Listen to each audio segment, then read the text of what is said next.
A demon doesn't knock, it doesn't scream, it doesn't wait in fire. A demon waits in silence, in a thought you refuse to name. It's the choice you never admit you wanted. We've made gods in our image, but it's the demons that look like us. If you too made gods in your image, check out Pantheon, our brand inspired by myths, legends and folklore. We ship worldwide and are rated excellent on Trustpilot, link in the description.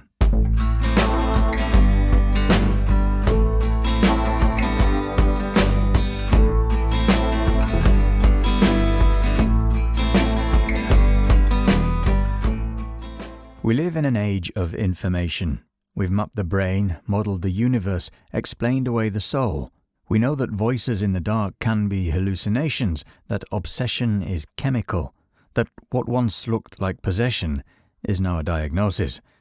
And yet, somehow, we still believe in demons. We say we don't, but we act like we do. We speak of temptation like it's a force, of addiction like it's a thing with teeth, of rage like it belongs to someone else. We say he wasn't himself. Something came over me. It's like I was possessed. Even in our secular world, the language of demons survives, in recovery rooms, in therapy, in courtrooms.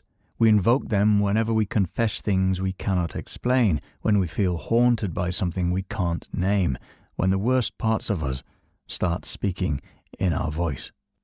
And we see them on screens, in horror films and crime documentaries, in music and memes.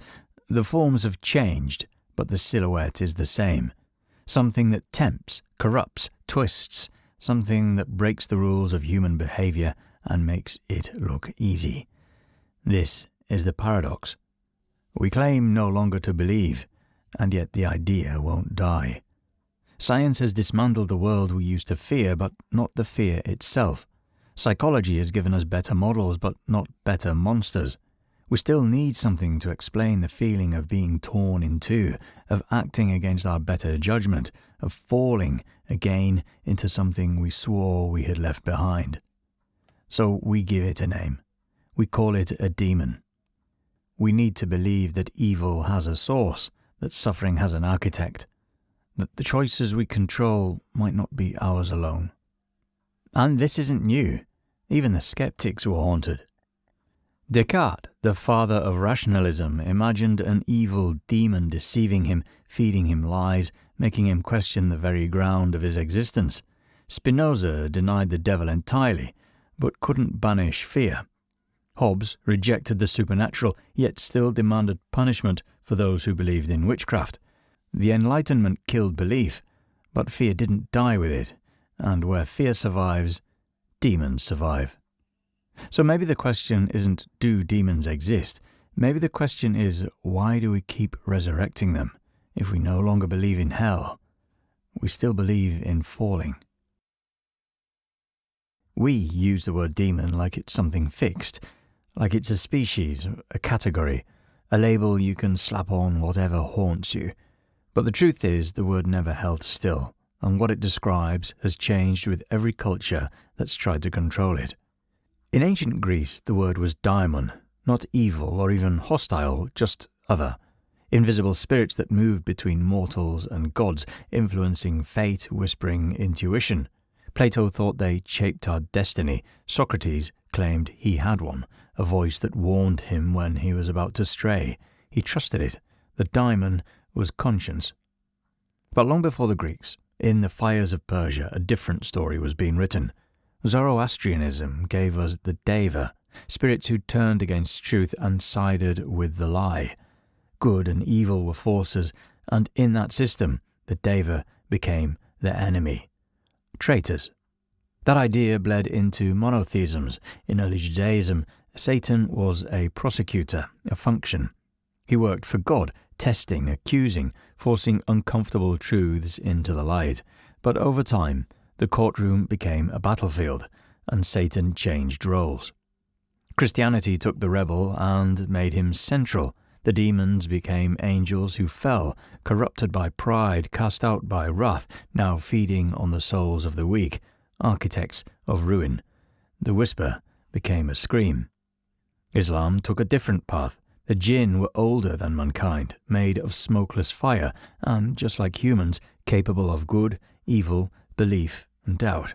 Some whispered lies, some told the truth, some refused to bow. The Quran describes them as free, and that freedom, that refusal to be one thing or another, made them dangerous. So already we've fractured the meaning. In some traditions, demons are rebels, in others, servants. Some are fallen angels, some are fire spirits, some are illusions, and some are mirrors. Even in philosophy, the word sneaks in. Descartes, trying to strip reality to its core, imagined a being, a powerful deceiver, capable of manipulating all his senses, feeding him falsehood as truth. He called it the evil demon, a conscious malice behind perception itself. It was a thought experiment, but he didn't imagine a trickster god or a flaw in the matrix, he imagined a demon. Even at the height of rationalism, the shape of fear was still theological. So what are we really saying when we say demon? We're not describing a species, we're revealing a framework, a cultural operating system for naming what we fear, what we hate, what we don't understand. Sometimes it's a voice, sometimes it's a being, sometimes it's just a feeling that doesn't belong to you, but uses your face. The word demon has always been elastic, but its function is consistent. It names the source of our moral discomfort, our forbidden curiosity, our shame. Demons appear where boundaries break, between heaven and earth, between mind and madness, between what we want and what we're willing to admit. The Greeks honored them, the Zoroastrians exiled them, the Christians declared war on them, the mystics invoked them, the philosophers used them to test reality, and we inherit all of it. So we ask again, what do we mean by demon? We mean whatever scares us most, when we realize it might be part of us. This belief in demons is born from a deep wound, the presence of evil in a world governed by a supposedly good, all-powerful God. Every theological system that asserts divine benevolence must confront this contradiction. If God is omnipotent, then nothing happens without his permission. If God is good, then evil should be unthinkable. Yet the world bleeds, it always has, and so a third category emerges, not divine or human, but other, a necessary adversary, the demon. In Christian theology, this is the problem of Theodicy, how to justify the ways of God to a suffering world. The question isn't new, and neither are the attempts to answer it. Augustine of Hippo, writing in the aftermath of his own spiritual crisis, offered one of the most influential responses. He insisted that evil was not a substance, not a thing in itself, but merely a privation of the good, like darkness in the absence of light or silence in the absence of sound. God did not create evil. Evil is what happens when created beings turn away from the source of all goodness. But even Augustine could not escape the gravitational pull of myth. Although he stripped evil of its substance, he still gave it agency. He spoke of demons, fallen angels driven by pride, exerting influence over the world, whispering temptation into human hearts. He reduced evil to a metaphysical absence, yet personified it at every turn. The logic failed, but the narrative survived. People fear presence, they fear malice, they fear will. And if demons possess will, if they choose, plot and act, then we are no longer talking about shadows. We are talking about enemies, which forces a harder question. If God created beings with free will, knowing they would become evil, does he remain good? Or is this evil part of the design? Origen of Alexandria tried to sidestep the problem. He believed all souls were created equal and good, and that demons were simply those who had fallen furthest from the divine. Their rebellion was a matter of degree. Crucially, he also believed in apokatastasis, that eventually all souls, even Satan himself, could be restored. That evil, no matter how deep, was not final. But this idea, that the worst could still be redeemed, was too radical for the institutional church. It removed the concept of eternal punishment. It weakened the moral binary. It turned demons into fellow pilgrims. So Origen was condemned, and the door to restoration slammed shut. Evil had to be permanent, irrevocable, useful. Thomas Aquinas, centuries later, cemented this necessity. He argued that angels, including the ones who fell, were created with perfect knowledge. Their rebellion was a decisive, irreversible act. Once fallen, their will was fixed. They could no longer repent, no longer change, no longer be saved. In this view, demons became locked antagonists. Their evil eternal, their function stable. The system was preserved, but at the cost of freedom. A being that can never change is no longer free. This tension reappears in Islamic theology. Iblis, the one who refused to bow to Adam, is often cast as a rebel. He disobeys because he knows best. He was made of fire, Adam of clay, and to him, that made him superior. Pride, again. But the Quran introduces a deeper discomfort. In Surah Al-Hijr, Iblis says, "My Lord, because you have led me astray, I will surely tempt them. Because you led me." The implication is chilling. Iblis becomes the tempter only after being assigned the role. He acts with permission. He corrupts with divine sanction. And this is where dualism begins to seep back in.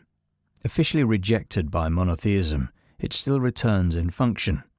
Evil is too coordinated to be a mere accident, too persistent to be human alone. The Zoroastrians embraced this head-on. Ahura Mazda, the god of light and truth, stood eternally opposed to Angra Mainyu, the spirit of deceit and destruction. Two principles locked in war. Monotheism denied this framework, but it could not escape its utility. Without a real enemy, the moral drama collapses. So demons became necessary in service to his order. They tempt so we may resist. They accuse so we may repent. They punish so justice may be felt. They provide the contrast that makes righteousness meaningful. Without them, there is no crisis, no choice, no salvation. But this solution creates its own paradox. If demons are necessary, then evil is part of the design.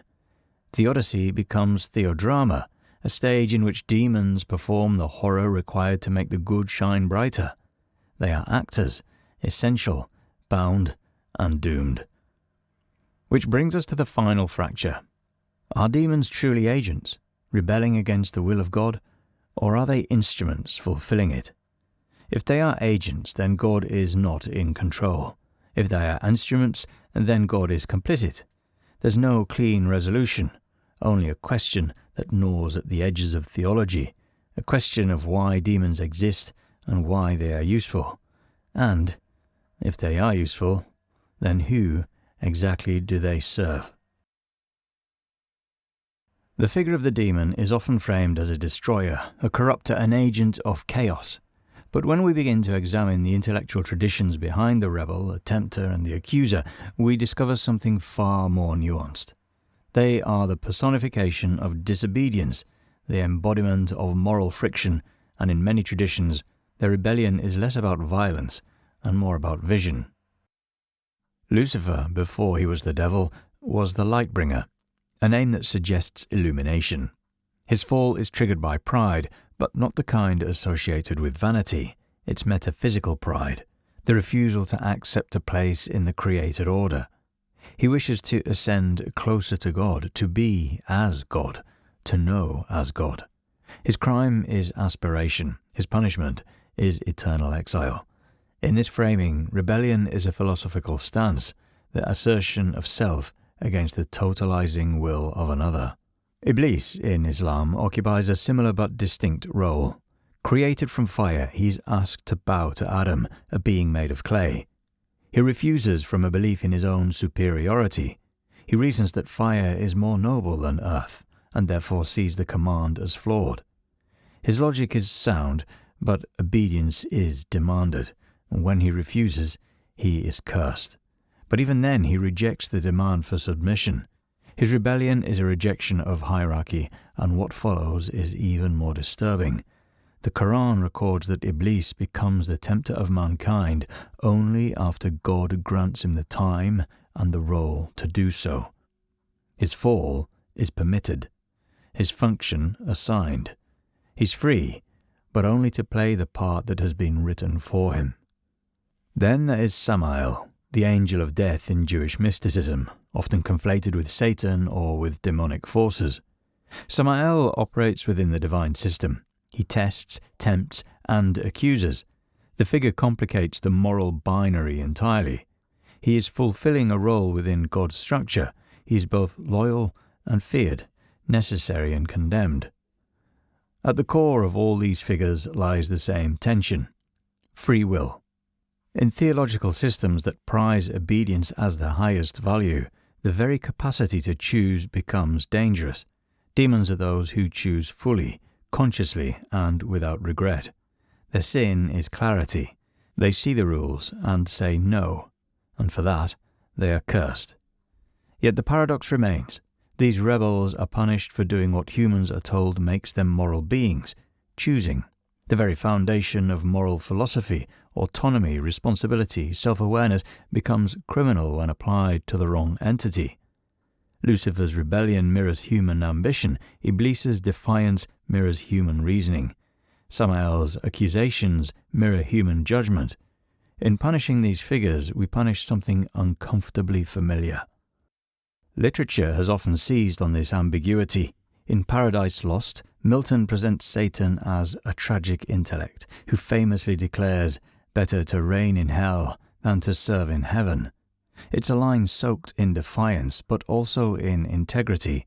He chooses the agony of sovereignty over the bliss of servitude. His fall is framed as a moral decision, one made with full awareness of its cost. In Goethe's Faust, Mephistopheles tempts with knowledge. He draws Faust into a wager for his intellect. And in the book of Job, the Satan figure walks freely into the courts of heaven, debating with God, and is given permission to ruin a man's life because he is part of the test. What is rebellion in this context? Is it wickedness, or is it lucidity? Is it the failure to obey, or the refusal to participate in a hierarchy that demands silence? If rebellion is punished, then obedience is virtue. But obedience without question is submission, self-erasure. The rebel becomes evil only when we define good as compliance. Demons, then, are expressions of discontent with an order that punishes insight and reveres hierarchy. Their fall is a philosophical statement, a declaration that autonomy, even when it leads to damnation, is worth the cost. The figure of the demon is not always a destroyer. The demon teaches. It whispers revelation, inverts the sacred to illuminate. This is the demon as a guide into forbidden knowledge, dangerous truths, and consequences of asking questions we were told never to ask. In the Book of Enoch, Azazel is one of the fallen watchers who descends to earth and corrupts humanity. But corruption here is education. Azazel teaches men to forge weapons and women to adorn themselves with cosmetics and jewelry. He introduces metallurgy, ornamentation, warfare, and seduction, knowledge that shifts power. These teachings fracture the innocence of the world and invite divine punishment, but they also mark a turning point. Humanity begins to shape its own fate. Azazel is punished, but his knowledge remains. The question becomes, was the sin in the act or in the transmission? Later demonologies carry this theme even further. Paimon, a prominent figure in grimoires such as the Lesser Key of Solomon, is a king commanding legions, but his power lies in instruction. He teaches all arts, sciences, and philosophy. He reveals the nature of the mind and the structure of the cosmos. To summon Paimon is to risk madness, but also gain understanding. In this framework, the demon becomes a tutor, feared for truth, the kind of truth that cracks the foundation of obedience. The Templars were accused of worshipping Baphomet, a mysterious figure whose name remains debated, but whose image endures, half human, half goat, male and female, light and dark, seated in balance. In later occult philosophy, especially through the writings of Eliphas Levi and later Thelema, Baphomet becomes a symbol of synthesis, the shadow reconciled with the self, knowledge through inversion, wisdom that can't be gained by walking the path of light alone. Baphomet teaches that understanding requires confronting contradiction, that holiness and profanity are often reflections of the same impulse. This theme is far older than any demonology. Prometheus steals fire from the gods and gives it to mankind, symbolic light, intellect, power. For this he's punished, chained and tortured. The serpent in Eden offers fruit from the tree of knowledge, and in doing so opens human eyes to good and evil. Gnostics read this story as liberation. The serpent becomes the secret redeemer, freeing humanity from ignorance imposed by a jealous creator. In each case, transgression is awakening. So we arrive at the philosophical wound. Is there such a thing as evil knowledge, or only forbidden knowledge? The demon, in this role, becomes a mirror for our most uncomfortable desire, understanding. Even when that understanding costs us innocence, certainty, or peace. To learn is to risk, to ask is to transgress. The demon offers, and what it offers is dangerous, only because it can't be unlearned. So perhaps the line between angel and demon is drawn by permission, by whether we are allowed to know, and the moment we seek knowledge on our own terms, that is when the teacher arrives. The demon. Sometimes it lives within. As theology gave way to psychology, the figure of the demon began to evolve. It was no longer just a metaphysical adversary or a fallen being, but a mirror of the mind's darker corners. Fear, guilt, temptation, these became internal battlegrounds, and the demon, once banished to the edge of the cosmos, was reimagined as the shadow cast by the self. Jung captured this in his concept of the shadow, the part of the psyche that houses the traits we suppress: rage, envy, lust, arrogance, native impulses to preserve a sense of order, purity, or control. We exile them into metaphors, give them names, faces, and horns. The demon becomes a scapegoat for what we will not claim, and yet, by banishing these parts of ourselves, we feed them. They grow in the dark, unspoken but active, shaping actions and reactions in ways we refuse to admit. This is why demons linger in the language of addiction, mental illness, and trauma.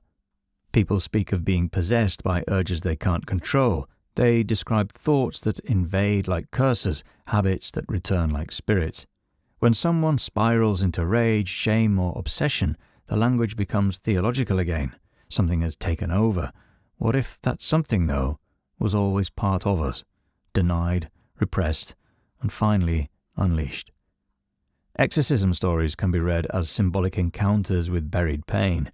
The thrashing body, the distorted voice, the moment of catharsis all echo psychological processes of trauma being unearthed.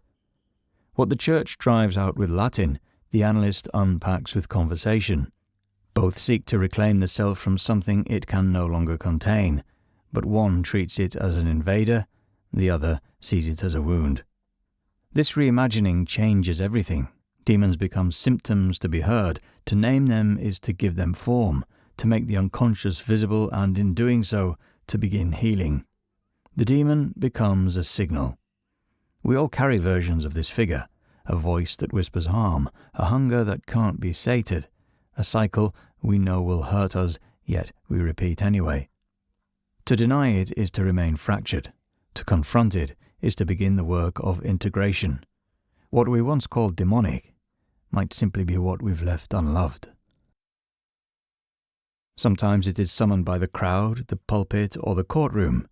In every age, demons have served as more than metaphysical threats. They have been instruments of social control. Their faces are shaped by fear, their targets chosen by power. They appear when authority needs justification, when terror needs a name. The witch trials of early modern Europe were about enforcement. Entire systems emerged to detect, extract, and punish signs of invisible corruption.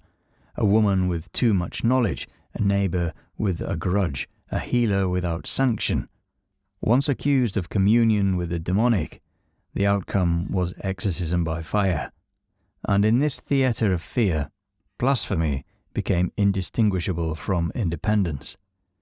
This structure evolved. In the late 20th century, the satanic panic erupted across the United States and beyond. Accusations of hidden cults, demonic rituals in daycares, backwards messages in music, none of it required evidence. The mere suggestion of demonic influence was enough to fracture families, imprison the innocent, and shape public morality. It was a panic that fed on its own echoes, amplified by media, churches, and courts. It was youth culture being hunted, outsider art, deviant expression. The demon, once again, became a mask worn by those society feared but didn't understand.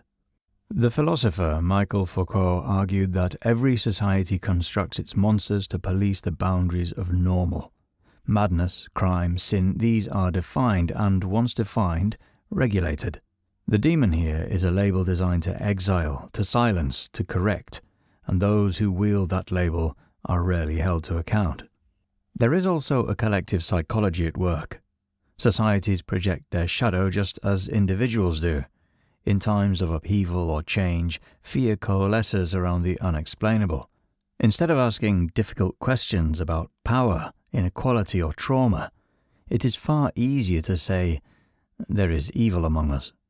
The cost of that belief is always borne by the marginal, the strange, the non-compliant, and, once accused, you confess or you perish. This is why the demon, as a social construct, is so potent. It protects the dominant narrative, it keeps the deviant visible, marked, contained. But more than that, it reassures. It tells the mob that they are righteous. It tells the fearful that evil is out there, in the music, in the games, in the neighbor they never quite trusted. The demon is needed to maintain the illusion that those in power are protecting something sacred. So, we return to the paradox. After Augustine and Aquinas cemented the demon's theological necessity, after the Enlightenment stripped away the literal faith, and after psychology and sociology proved the whole spectacle was a projection, why are they still here? Philosophical atheism did its best to banish them. Spinoza, denying free will, argued that the devil was merely a conceptual category for things we don't understand, ignorance disguised as malice. Later, Friedrich Nietzsche rejected the entire moral framework, seeing evil as a weakness, the resentful denial of the pure, chaotic will to power. Both great rationalists rejected the literal entity, yet both wrestled with the forces the demon was created to name: chaos, suffering, and the irrational impulse. Disbelief cannot kill them because they are not beings. They are an essential category. Modern thinkers like Jung and Joseph Campbell recognize that the demon persists because it functions as a powerful archetype, a pattern deep within the human psyche. It is the necessary villain in every story, the embodiment of the shadow that must be confronted. We see this archetype reconstructed everywhere today, often in secular clothing. Horror films use them as metaphors for modern secular anxieties, the breakdown of the family, political conspiracy, viral contagion, and the loss of self-control. The creature in the dark is the manifestation of our fear of self-sabotage, surveillance, and helplessness. The conclusion is chillingly simple. The demon survives reason because it names something necessary, a source for the chaos we can't accept as random, or the malice we can't accept as purely our own. They exist as a perpetual placeholder for the questions we cannot escape. The demon is the shifting shadow cast by the line between obedience and autonomy. We began by asking why the idea persists. The answer is simple. We need something to name what we refuse to claim. The demon is the question mark hanging over the worst things we are willing to do to ourselves. To confront the demon is to accept the cost of being free.